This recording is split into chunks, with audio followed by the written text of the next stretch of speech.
لسه مخلص كورس جوجل في البرومبت انجينيرنج لمدته 9 ساعات.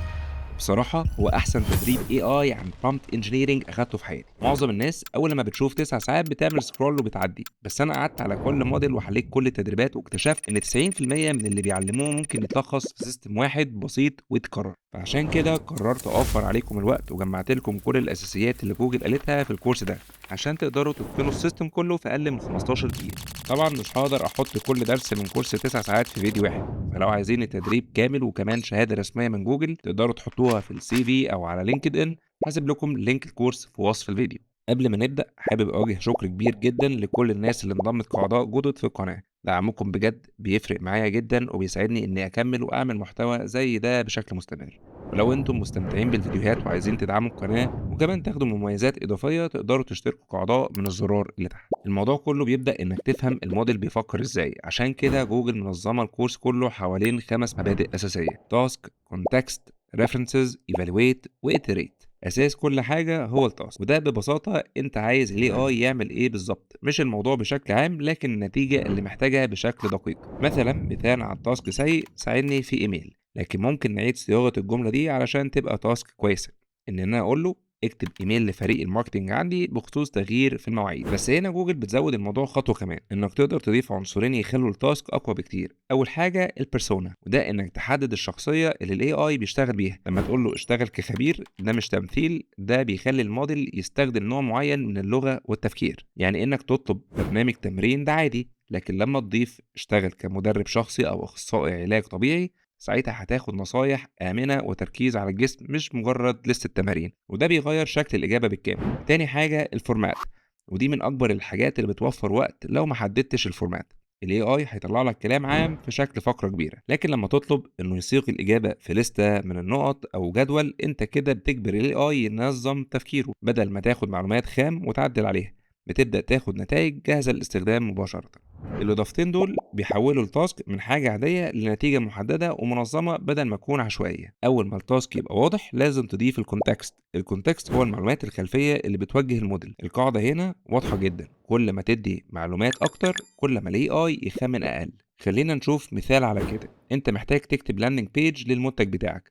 لو كتبت بس اكتب لي لاندنج بيج لموقعي هتاخد كلام عام ينفع لأي حاجة. لكن بص ايه اللي بيحصل لما تضيف كونتكست: انا بعمل اداة لادارة المشاريع للمصممين الفريلانسر، الفئة المستهدفة من 25 ل 40 سنة، وهم متضايقين وبيواجهوا صعوبات من ادوات زي كليك اب لانها معقدة. المنتج بتاعي بيركز على الفيجوال تايم لاينز والكلاينت بورتلز، خلي نبرة احترافية بس ودية. دلوقتي الاي اي بقى فاهم انت بتكلم مين او مين الفئة المستهدفة، وبيطلع نتائج موجهة بدل ما تكون عامة. كورس جوجل بيأكد على النقطة دي كتير. معظم الناس بتتجاهل الكونتكست خالص، بيفتكروا ان الاي اي هيفهم لوحده، لكن ده مش بيحصل. ودلوقتي عشان نثبت جودة النتيجة فعلا بنضيف ريفرنسز، والريفرنسز هي امثلة بتوري الاي اي انت عايزه يوصل لايه. اوقات الكلام لوحده مش كفاية عشان توصل احساس او ستايل معين، وهنا بيجي دور الامثلة. مثلا لو بتكتب وصف المنتج وعايزه يمشي بنفس اسلوب البراند بتاعك، ما تشرحش النبرة بس، حط 3 من احسن اوصاف عندك وقول له اكتب وصف جديد بنفس الاسلوب ده. او لو بتعمل محتوى سوشيال ميديا اديله احسن بوستات او فيديوهات عندك وخليه يحلل ليه نجحت، وبعد كده خليه يولد بوستات او فيديوهات جديدة بنفس الطريقة. الريفرنسز بتحول التعليمات المبهمة لحاجة واضحة ومحددة، بتوقف الاي اي من التخمين وبتجبره يمشي على ستايل انت عارفه انه شغال وفعال. بعد ما تاخد النتيجة بتبدأ مرحلة الإيفالويت، وده معناه إنك تتأكد هل النتيجة فعلا وصلت للهدف ولا لأ. الموضوع باين بسيط، لكن دي المرحلة اللي معظم الناس بتغلط فيها. بيعدوا على الكلام بسرعة ويرضوا بأي حاجة اللي هي كويسة وخلاص ويمشوا. لكن جوجل بتعلمك تقيم بشكل منهجي. لازم تتأكد بنفسك إن النتيجة مطابقة للتاسك، والنبرة مظبوطة، والمعلومات صح. ولو مش كده بتصلحها، وده بيودينا لاخر مرحله وهي الاتريت. البرومبتنج مش خط مستقيم، دي حلقه بتسال تراجع تعدل وبعدين تسال تاني. جوجل بتديك 4 طرق محدده تصلح بيهم اي برومبت بايظ. اول طريقه انك ترجع للفريم ورك، ارجع من الاول ونشوف هل نسيت تضيف كونتكست او ما حددتش بيرسونا. ساعات الحل بيكون بسيط انك تكمل الحاجات اللي نسيتها من البدايه. ولو ده منفعش جرب الطريقه التانيه، ان احنا نقسم الجمل لحاجات ابسط. الاي اي بيعالج المعلومات زي الانسان، لو رميت عليه كلام وفقره كبيره مليان تعليمات هيبتدي يتلخبط. ما تكتبش جمله طويله عن مثلا استراتيجيه الربع الاول من السنه تستهدف جيل التسعينات وفيها بادجت وكي بي ايز كل مره واحده. قسمها كده: اعمل استراتيجية للربع الأول من السنة، استهدف جيل التسعينات، ضيف بادجت، وضيف KPIs. نفس المعلومات بس بشكل أوضح، وده هيديك نتيجة أحسن. والطريقة التالتة هي استخدام مهام مشابهة اللي هي Analogous Tasks. لو قلت له اكتب proposal business بيطلع لك نتيجة مملة، وغير الصيغة، خليها اكتب حجة إقناعية للشراكة. انت كده بتغير طريقة التفكير اللي ال AI بيستخدمها، وده غالبا بيطلع نتيجة أحسن. وأخيرا تقدر تضيف constraints أو قيود. القيود بتخلي الإبداع أقوى. لو طلبت أفكار فيديو طلع لك حاجات عامة، حدد الشروط، خلي الفيديو أقل من 90 ثانية، يركز على فكرة واحدة ويبدأ بسؤال. دلوقتي ال AI لازم يشتغل جوه حدود معينة، وده بيخلي النتائج محددة وواضحة بدل ما تكون عامة.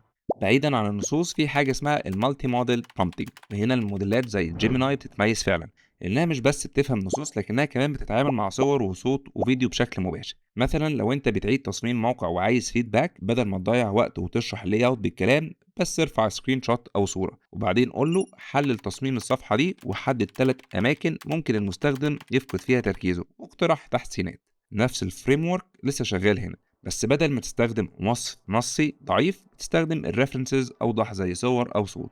لكن لازم نتكلم عن اهم نقطة. حتى افضل موديلات ال AI دلوقتي عندها مشكلتين كبار جدا، وهما الهلوسة والانحراف او البايس والهالوسينيشن. ولو عايزين تعرفوا اكتر عن الهالوسينيشنز تقدروا تشوفوا فيديو راك. تعالوا نشوف مثال عملي. في الاي اي ايجنسي الكلاينتس دايما بتسالني نفس اسئله الاونبوردنج، فبدل ما اكتب نفس الردود كل مره بايدي، بعمل ماستر برومبت. مثلا انا بقول له انا اي اي اوتوميشن كونسلتنت وعميل جديد لسه موقع، اكتب ايميل اونبوردنج يشمل تايم لاين المشروع وايه اللي محتاجه منهم الاسبوع ده وقنوات التواصل بينا وايه المتوقع في اول شهر. خلي الايميل اقل من 250 كلمه، النبره واثقه لكن بسيطه. البرومبت ده بتاخد مني 60 ثانية علشان اكتبها، لكن بتوفر عليا 15 دقيقة كل مرة عميل جديد بيجي. كورس جوجل مليان امثلة زي دي، من الكولد اوتريتش لحد الميتنج سامريز، لكن دي كلها تاسكس بسيطة بخطوة واحدة. وعشان تستفيد فعلا من القوة الكاملة للاي اي لازم تستخدم تكنيك متقدم اسمه البرومبت تشيننج، وده معناه انك تستخدم ناتج برومبت كانبوت للبرومبت اللي بعده.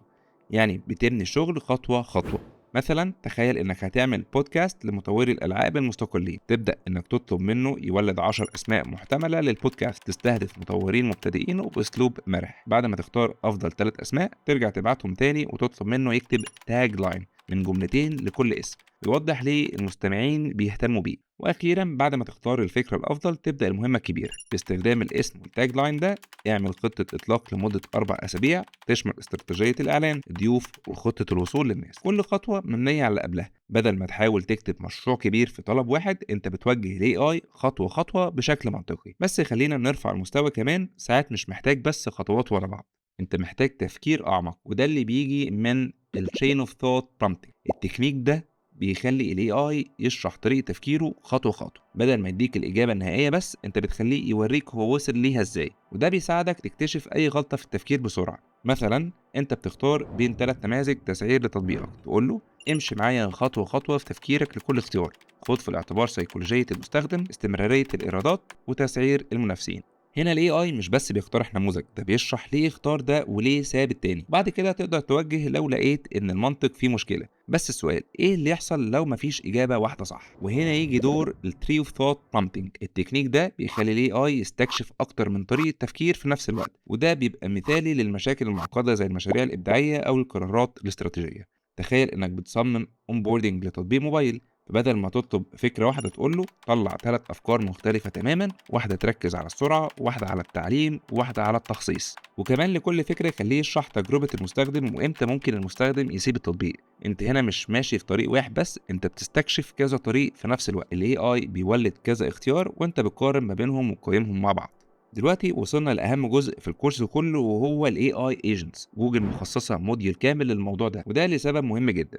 ال AI Agent هو عبارة عن بيرسونا متخصصة معمولة عشان تنفذ مهام معينة وقيمة جدا. جوجل بتعلمك تبني نوعين مهمين جدا. أول نوع هو السيميوليشن ايجنت، وده زي شريك تدريب ليك معمول عشان يعمل معاك سيناريوهات حقيقية زي مكالمات بيع مهمة أو مقابلات. مثلا لو أنت بتجهز لانترفيو تقول له اشتغل كهايرنج مانجر كبير، أنا مقدم على وظيفة AI Automation Engineer، اعمل معايا مقابلة بأسئلة سلوكية، سؤال سؤال، وكمل لحد ما اقول end session، وبعدها اديني فيدباك على اجاباتي وقول لي اطور ايه.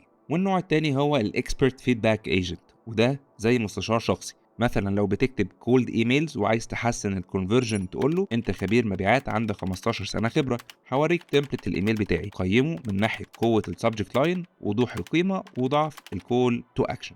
ولو عايزين تعرفوا اكتر عن الاي اي ايجنت تقدروا تشوفوا الفيديو ده اللي بيوضح اكتر ايه هي الاي اي ايجنتس. الاي اي هيقيم شغلك ويقترح تحسينات، وكمان يعيد كتابه المحتوى بناء على مبادئ احترافيه. واحلى حاجه ان جوجل بتديك بلو برنت بسيط تقدر تبني بيه ايجنتس لاي مهمه تتخيلها. بتبدا انك تحدد بيرسونا زي اشتغل ككوبي رايتر محترف، بعد كده تضيف كونتكست زي انا عندي متجر الكتروني ببيع منتجات منزليه، بعدها تحدد طريقه التفاعل، راجع الدرافتس بتاعتي ووضح نقاط الضعف، وفي الاخر تحط الستوب فريز زي واقف لما اقول سيشن كومبليت، وبعدها لخص اهم التوصيات. وبكده يبقى عندك AI tool شغال ومتظبط حسب احتياجك بالظبط. وده يودينا لاخر تكنيك وهو الميتا برومبتنج، وده يعتبر اقوى تريك في الموضوع كله. ببساطه لو وقفت ومش عارف تكتب برومبت كويس، خلي الاي اي يساعدك تحسن البرومبت بتاعك.